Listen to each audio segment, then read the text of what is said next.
Hi అండి. ఈరోజు నోరూరించే chicken curry అండి మీకోసం.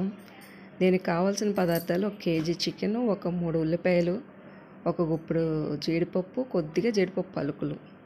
దీంట్లో ఒక 3 స్పూన్లు మసాలా వేసుకోవాలి. తర్వాత 1/2 స్పూను పసుపు వేసుకోవాలి. తర్వాత ఒక 2 స్పూన్స్ కారం, ఒక 1.5 స్పూను సాల్ట్ వేసుకోవాలి. వేసుకొని బాగా దాన్ని మ్యారినేట్ చేసుకోవాలన్నమాట.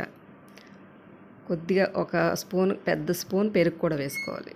వేసుకొని బాగా కలిపేసి బాగా మ్యారినేట్ చేసుకోవాలన్నమాట. ఒక 1 అవర్ అన్నా మ్యారినేట్ చేసుకుంటే బాగుంటుంది.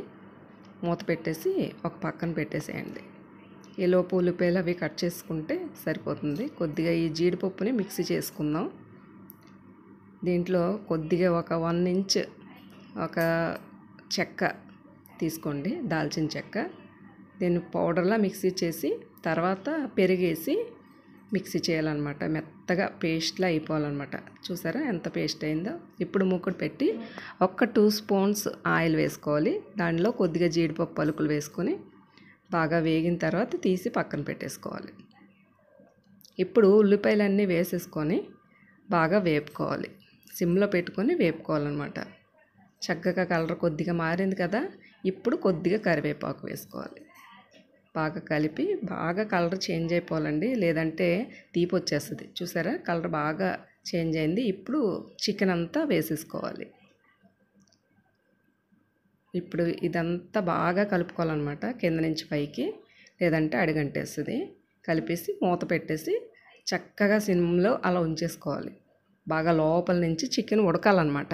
చూసారా, వాటర్ వస్తుంది. అలా మధ్య మధ్యలో తీసి కలుపుతూ ఉండాలి. చూడండి ఎంత వాటరు. ఇప్పుడు అలా తీసి కలుపుతూ ఉండాలి. వాటర్ బాగా దగ్గరికి వచ్చేయాలన్నమాట. చికెన్ అంతా సిమ్లోనే ఉండాలి. కింద నుంచి పైకి కలుపుకుంటూ ఉండాలన్నమాట.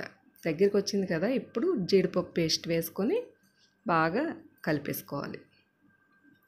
బాగా కలిపేసుకొని ఇప్పుడు కొద్దిగా కొత్తిమీర వేసుకోవాలి. కొత్తిమీర వేసి చక్కగా కలిపేసి మూత పెట్టుకోవాలన్నమాట. కూర అసలు రైస్లోకి ఏంటి, చపాతీలోకి ఏంటి, బిర్యానీ దేనిలో తిన్నా అద్దరిపోతుందండి. ఒక్కసారి ట్రై చేసి అప్పుడు చెప్పండి, మీరు కామెంట్ చేయండి. చూసారా, కలర్ చాలా బాగా వచ్చింది. చక్కగా ఉడికిపోతుంది. ఆయిల్ కూడా బయటకు వస్తుంది. చూసారా, ఆయిల్ రాదు అనుకున్నారు, 2 స్పూన్సే అనుకుంటారు, కానీ చక్కగా వచ్చేస్తుంది. ఒక్క డ్రాప్ కూడా వాటర్ వేయాల్సిన అవసరం లేదు దీనికి. చాలా చాలా టేస్ట్గా ఉంటుంది. చికెన్ మొత్తం దగ్గరికి వచ్చేసింది కదా, ఇంకా కర్రీ అంతా అయిపోయినట్టేనండి. దీన్ని ఒక బౌల్లోకి తీసుకోవడమే.